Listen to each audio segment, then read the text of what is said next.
이 시대는 참 풍요로운 그런 시대입니다. 먹을 것도 많고 물자도 뭐 시골이든 도시든 상관없이 물자도 풍성하고, 그리고 이 과학과 기술의 진보는 말할 것도 없고 의학도 굉장히 이렇게 발전을 해서 우리 모두가 편리하게 편안하게 살아가는데 참 부족함이 없는 그런 풍요의 시대를 우리가 살아가고 있습니다. 그런데 반면에 굉장히 또 분주한 시대라고 할 수가 있겠습니다. 바쁜 일상이고요. 너무나 분주해서 정신을 놓치면 그냥 휙 하고 지나가 버리는 그런 시대이기도 합니다. 그러니까 부유하고 풍성한 분주하고 바쁜 것들이 이렇게 섞여서 우리들에게 이 시대 속에서 습격해 들어오는데, 그러다 보니까 뭔가에 집중하고 뭔가를 곰곰이 사유하고 그런가 어디엔가 고정되게 바라보면서 생활하거나 달려가기가 녹록지 않은 그런 시대라고 할 수가 있겠습니다. 살기는 좋은 것 같습니다. 그런데 그냥 넋을 놓고 있으면 나도 모르게 이 시대의 흐름 속에 빨려 들어가기가 쉽고, 동화되어서 내가 어디로 가는지, 어디로 쓸려가는지 모를 그럴 위험한 때라고 할 수가 있겠습니다. 그래서 우리 믿음의 백성들은 우는 사자같이 산길자를 찾는 이 때에 오직 믿음의 주에 온전하게 하신 이인 예수 그리스도, 그분을 꼭 붙잡고 달려가는 은혜가 있기를 축복합니다. 참 혼란스럽고 분주하고 바쁜 그런 시대이기 때문에 오늘은 우리가 어떤 말씀을 좀 보려고 하냐면, 어떤 면에서는 지금 이 시대와 양상은 좀 다르지만 비슷한 정신없는 그런 시대를 살았던 그 세례 요한, 오늘 말씀의 주인공이죠.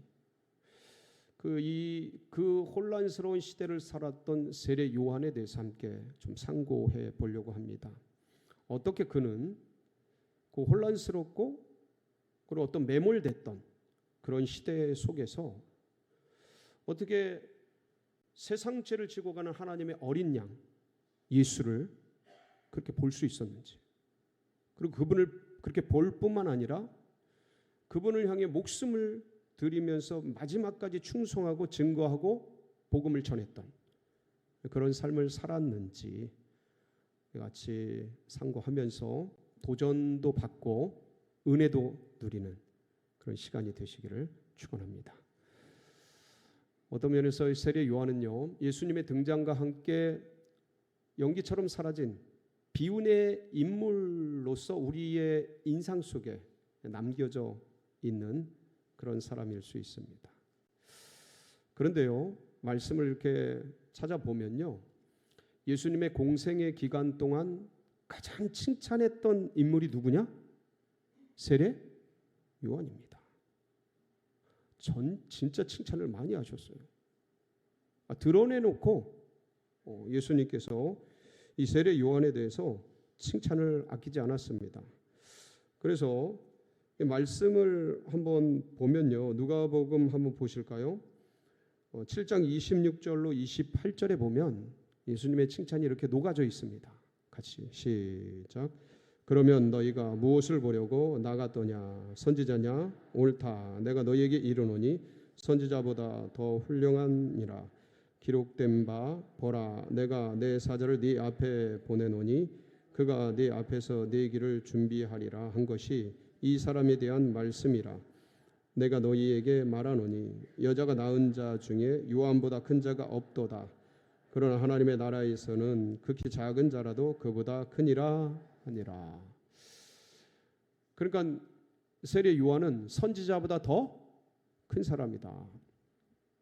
예수님이 내 사자다 여자가 낳은 자 중에 요한보다 큰 사람이 없다.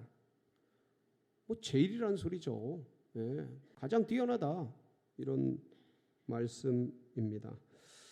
그러니까 그렇게 칭찬을 많이 하고 정말 존중받았던 분이 이게 세례 요한입니다. 그리고 어떤 면에서 생각해 보자면 예수님보다 출생의 신비가 더 세간에 알려진 그런 화제의 인물입니다. 예수님 태어날 때는요, 목자들밖에 잘 몰랐습니다. 동방박사, 외국인 잘 몰랐어요. 세례 요한은요, 어머니가 엘리사벳이잖아요. 아버지가 제사장 사가랴. 제사 드리면서 출생의 신비가 천사의 수태고지를 통해 엄청나게 있었죠. 그 모든 사람이 이 사람이 어찌 될까? 세간의 주목을 받았던 그런 탁월한 인물입니다. 그리고 여러분 한번 리마인드 한번 해보세요. 예수님은요, 하층민 사람들에겐 굉장히 열렬한 환영을 받았습니다마는, 그런데 제사장, 사두개인, 바리새인, 서기관 이런 종교 지도자들이고 그때 당시에 헤게모니를 메인스트림을 쥐고 있었던 사람들에게는 적대감을 갖게 적대적으로 대했습니다. 그들이. 근데 세례 요한은 전혀 그렇지 않았습니다. 하층민뿐만 아니라 상류 사회에 있는 사람들, 바리새인, 서기관, 제사장 이들도 이 세례 요한 앞에 와가지고 세례를 받아요. 허다한 무리가, 많은 사람들이. 그러니까 상층 하층 가리지 않고 수많은 사람들이 세례 요한에 대해서 호의적이었고, 그리고 그를 굉장히 추앙했습니다. 존경했어요. 그래서 뭐라고까지 말씀의 기록이 되냐면, 온 백성이 그를 뭐로 여기더라?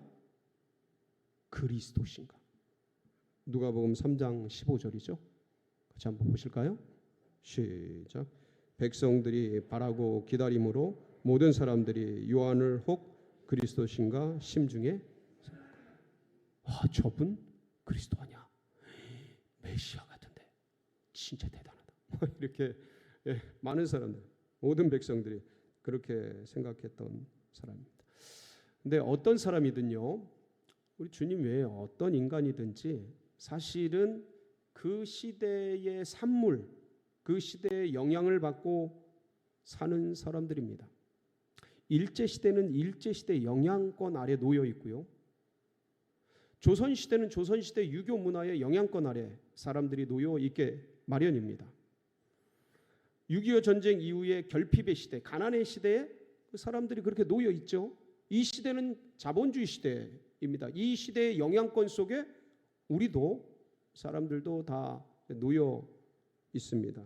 그러니까 인간이란 자고로 그 시대의 영향과 그 시대의 산물로서 태어나고 자라고 생활하고 환경의 구속을 받고 영향을 받으면서 그렇게 살아가는 존재라는 것이지요.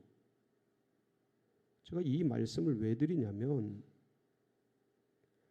그런데 그 구약의 끝자락, 중간기의 끝부분에 있었던 그 시대, 예수님의 시대이면서 요한의 시대죠.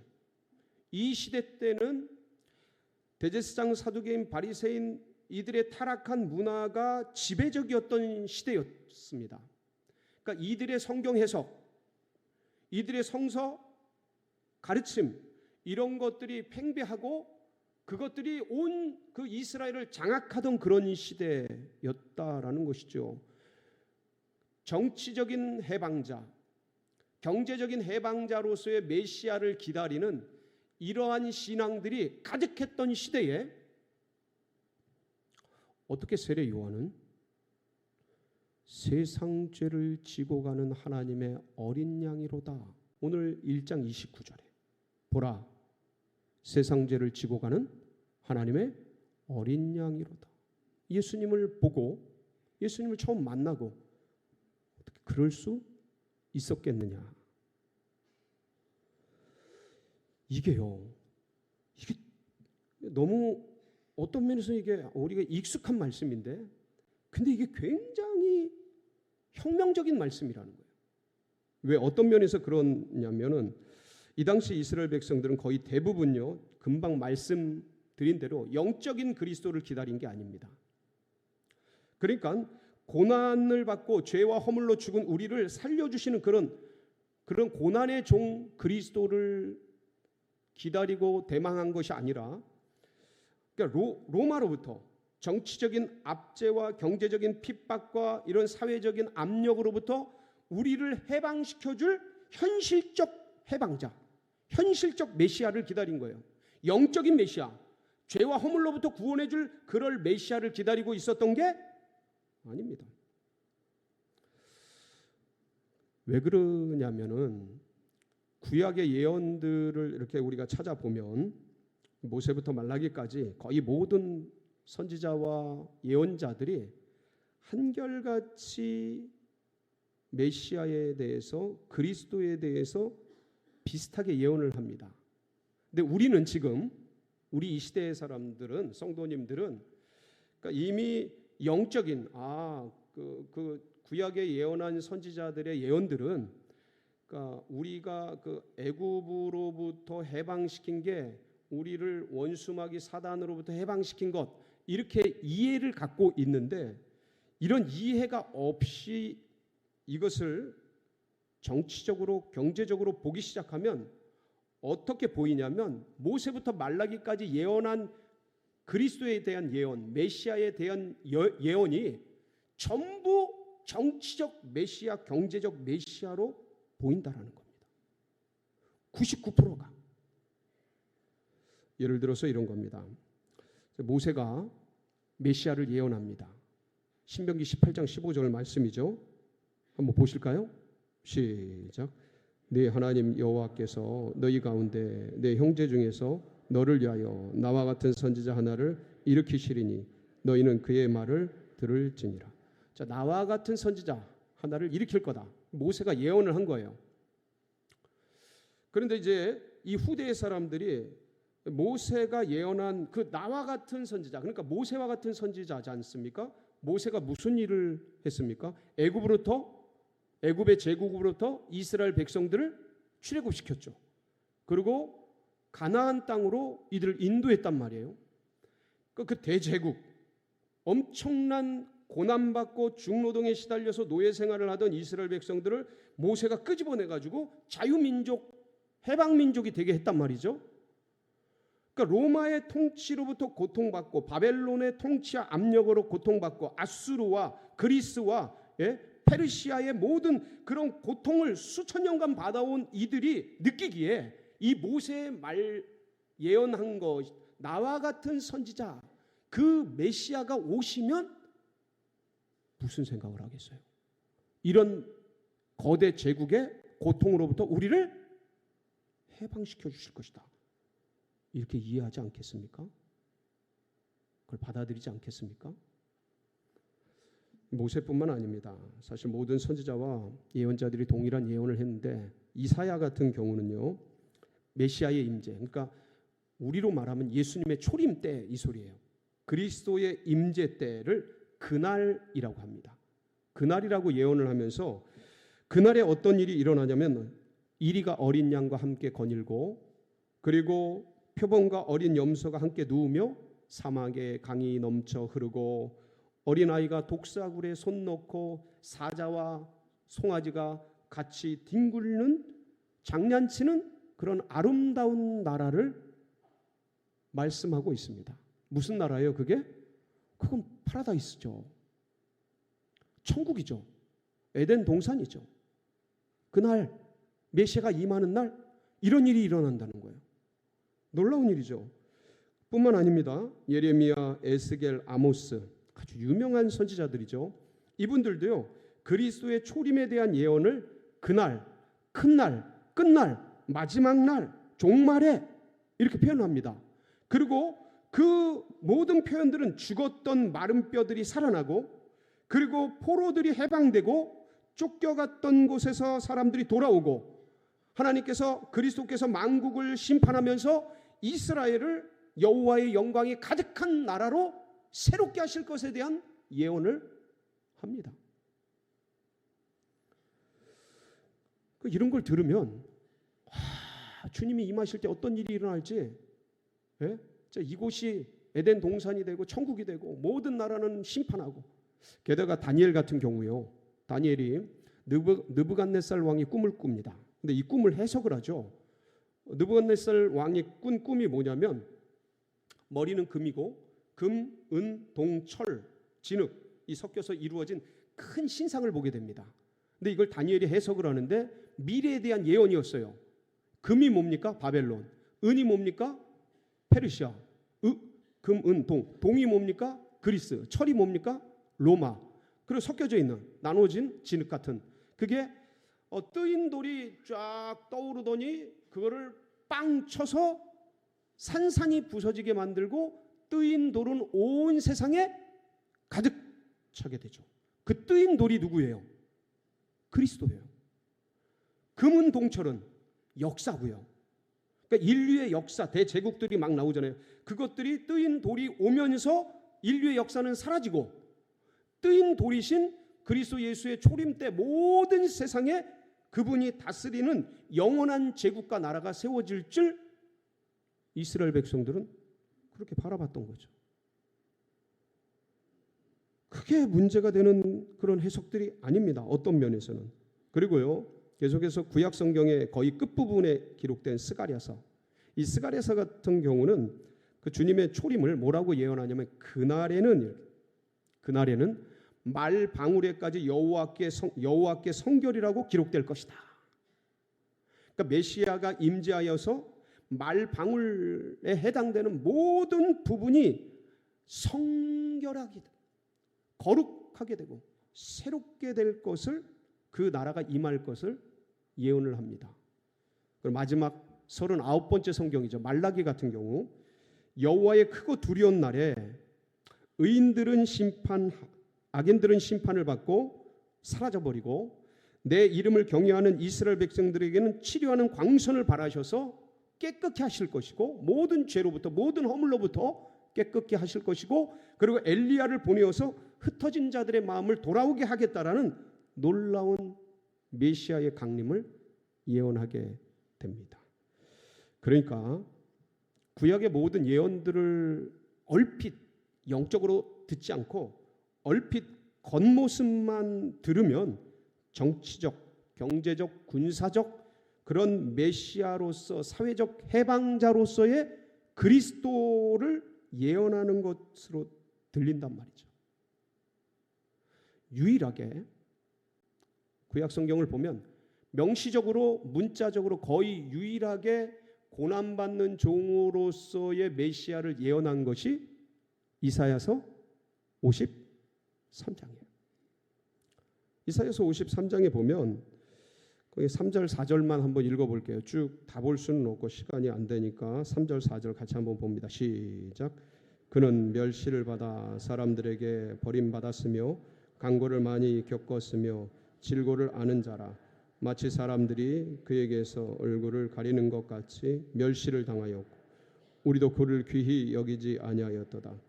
그는 실로 우리의 질고를 지고 우리의 슬픔을 당하였거늘 우리는 생각하기를 그는 징벌을 받아 하나님께 맞으며 고난을 당한다 하였노라. 그러니까 이 뒤에 쭉 보면 우리의 허물과 죄 때문에 그분이 고난과 채찍과 징계와 고통을 당하였다. 그리고 결국에는 우리는 그가 그렇게 당하는 것을 마땅히 여기고, 그리고 그분이 결국은 돌아가셔서 부자와 함께 무덤이 되고 그렇게 죽어간다라는 예언의 말씀이 기록되어 있어요. 고난받는 종으로서의 말씀이 명시적으로 기록이 되어 있습니다. 그런데 문제는 뭐냐면 이 말씀조차 유대 지도자들은 금서로 여기고 그래서 이걸 삭제해 버립니다. 없애버려요. 그러니까 분명히 이 지도자들은 그러면서 이들의 성경 해석은 전부 정치적 메시아, 군사적 해방자로서의 메시아, 백마탄 왕자를 기다리는, 낙이 탄 분이 아니고, 예수님은 낙이 타고 고난주간에 입성하지, 낙이 탄 분이 아니고 백마탄 왕자로서의 메시아를 고대하고 기다리는 그런 해석을 종교 지도자들이 전부 했던 거예요. 그러니까 그 시대의 영향권 아래 있었던 이스라엘 백성들은 이것을 받아들이게 되죠. 그 교육과 양육 속에 훈육 속에 놓여 있으니까. 그런데 중요한 건 이 지점이에요. 그래, 그 세상이 그렇다. 그런 영향 속에 있다. 그런데 어떻게 세례 요한은 이런 분위기 속에, 이런 팽배된 정치적 메시아 백마탄 왕자를 기다리고 있는 그런 시대에 예수님을 처음 보고, 보라, 세상 죄를 지고 가는 하나님의 어린 양이로다 라는 고난받는 종으로서의 메시아를 어떻게 고백할 수 있었느냐라는 거죠.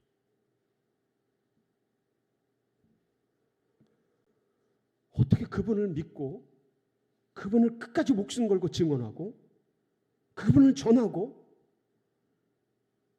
그렇게 할 수 있었는가? 도대체 세례 요한은 누군가 도대체? 그래서 오늘 이 시간에 우리도 이 시대적 신앙적 영향 아래 놓여 있지 않습니까? 분주하고 바쁘고 부유하고 풍성한 열핏 잘못하면 우리도 이 시대의 어떤 종교성 속에 휩쓸려갈 수 있으니 세례 요한이 성경 본질에 입각한 그 메시아를 붙잡고 기다렸던 그 방법을 우리가 안다면 우리도 이 시대 속에서 비록 연약하고 부족하지만 그 진실된 주님을 기다리고 주님을 붙들고 신앙하며 믿음의 삶을 살아갈 수 있지 않을까. 그렇죠? 그래서 제가 세례 요한이 어떻게 그럴 수 있을까를 곰곰이 묵상하면서 네 가지를 생각해 봤어요. 첫 번째는 뭐냐면요, 세례 요한은요 그 시대의 종교적 영향 속에 휩쓸려가지 않았습니다. 이게 되게 어려운 말인데, 그러니까 당시 유대교라는 일그러진 바리새화되진 율법화되어진, 그러니까 제사장, 바리새인, 서기관, 종교 지도자들이 깔아놓은 그런 경제적, 군사적, 정치적 해방자로서의 메시아 상을 거부했던 거예요. 그러니까 백마탄 왕자를 기다리는 그런 그리스도를 기다리는 걸 거부한 거예요. 그 시대 99%의 사람들이 그거를, 그 종교 지도자들의 말을 믿고 따랐단 말이에요. 근데 세례 요한은 세례 요한이 물 세례를 하잖아요. 물 세례를 주는 목적이 뭐였냐면 물로 세례를, 그러니까 죄를 씻어주는 거예요. 그때 당시엔 동물 제사로 피로 죄를 씻었는데 세례 요한은 물로 죄를 씻어줬어요. 혁명적인 거죠. 근데 더 혁명적인 건 뭐냐면 내 뒤에 오시는 그분은 성령과 불로 세례를 줄 것이다. 그러니까 성령으로 죄를 씻어주는, 이거를 그러면서 그분께서 인간의 죄를 씻어주시고 영적인 구원을 이루시고 성령의 불세례를 통하여 영생의 생명을 주시는, 그러니까 우리의 허물과 죄로 죽은 우리를 그분께서 고난받는 종의 모습으로 우리의 죄를 짐지시고 돌아가셔서 그 죄를 씻어주시는, 완전히 그 시대의 신앙과는 180도 다른 이 신앙을 전파하기 시작했다는 거예요. 두 번째, 그럼 어떻게 그럴 수 있을까? 세례 요한이요, 그리스도를 고난받는 종으로 보고 믿고 따를 수 있었던 중요한 부분은 말씀이에요. 말씀. 세례 요한은요 빈들에서, 광야에서 말씀을 붙들었어요. 그러니까 빈들에서 때묻지 않은 그런 어떤 진리의 말씀을 붙든 거예요. 끝까지 그것을 바리새인, 서기관, 제사장들이 지도하는 전통적 교육, 전통적 학습, 그것을 받지 않았어요. 그것을 받지 않고 스스로 빈들로 나가요. 빈들에서 생활하면서 SNF파의 그 수도적인 영성을 익힙니다.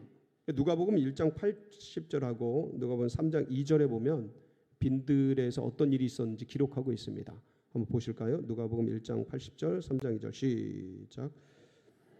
사람의 심령이 강하여지며 이스라엘에게 나타난 날까지 빈들에 있으니라.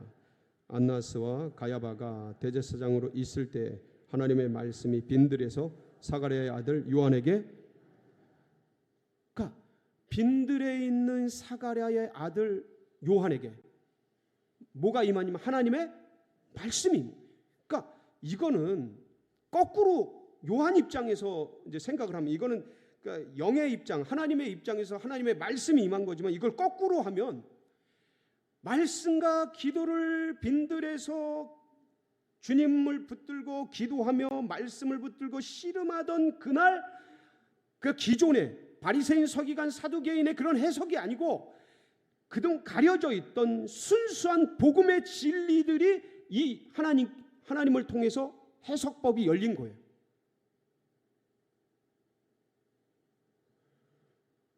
그 순수한 그 광야에서 빈들에서 그걸 붙들고 씨름했더니 하나님께서 그걸 열어주신 거죠. 수도적인 영성을 추구하는 이 요한에게 하나님 그 역사를 일으켜 주셨던 거예요.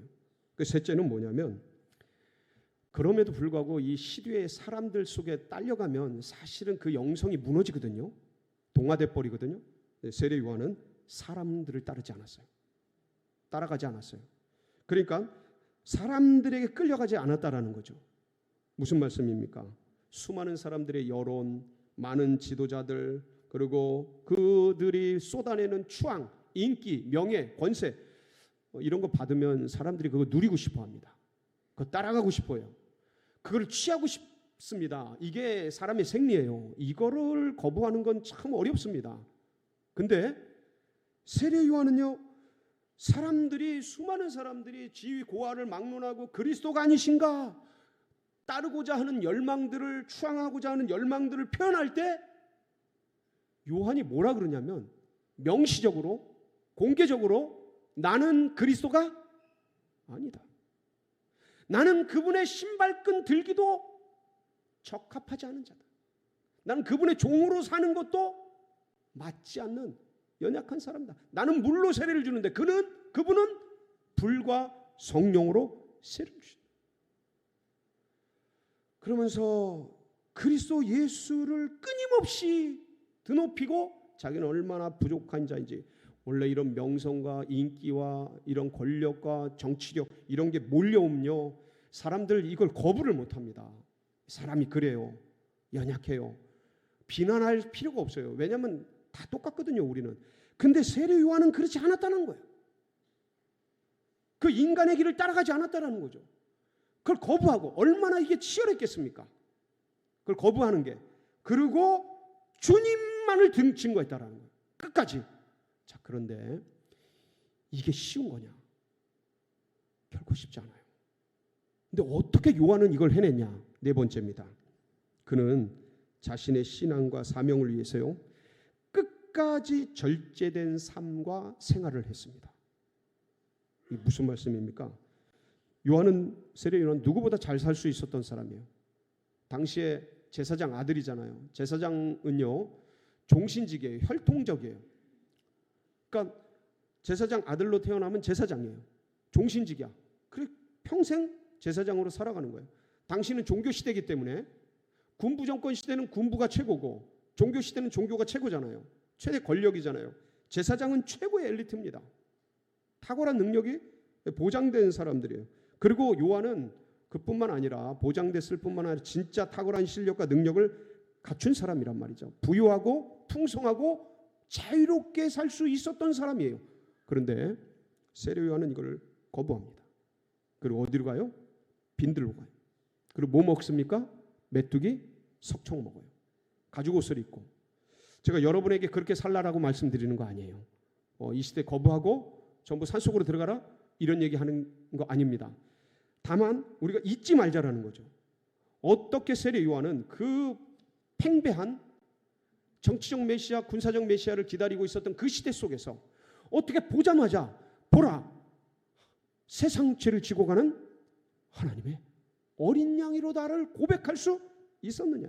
마태복음 3장 4절에 보면 요한의 삶이 나와 있죠. 같이 한번 보겠습니다. 시작. 이 요한은 낙타 털 옷을 입고 머리에 가죽대를 띠고 메뚜기와 석청이었더라. 이렇게 살아가면서 그 어떤 수도적 영성, 그 절제된 삶을 가지고서 오직 누구를 증언한 거예요? 예수 그리스도. 그는 흥해야겠고 나는 망해야겠다. 마지막까지. 여러분, 정치화되고 율법화되었으며 바리새화되어진 유대교의 신앙이 지배적 환경 속에서 세례 요한은 고난받는 종으로서의 그리스도 예수를 발견하고 믿고 증거했어요. 중세시대 때 행위화되고 형식화되고 종교화되어진 이 카톨릭, 교황제도 중심으로 완전히 변질된 카톨릭의 지배적 환경 속에서 다 그 길을 따라갈 때 마틴 루터는 오직 믿음, 오직 은혜, 오직 말씀 중심의 예수 그리스도를 깨닫고 믿고 새롭게 전화했어요. 이 시대요, 자본주의화되고 기복화되고 윤리화되고 보험 증권화된 기능화된 이 시대의 신앙 속에서요, 생명의 주, 다시 오실 재림주, 영생의 구세주, 이 복음을 붙들고 예수 그리스도를 전하고 누리고 나눌 주의 백성들이 누구인가? 이 기복화되고 기능화되고 완전히 어떤 물질 만능화된 경영화된 이 시대의 어떤 지배적인 종교 속에서 생명의 주님, 성령의 주님, 이 복음 붙들고 씨름할 주의 백성이 어디 있는가? 저는 여기 계신 우리 성도님들이 끝까지 시류에 흔들리지 말고 이 믿음, 이 신앙 붙들고 승리하는 복된 성도님들 되시길 축복합니다.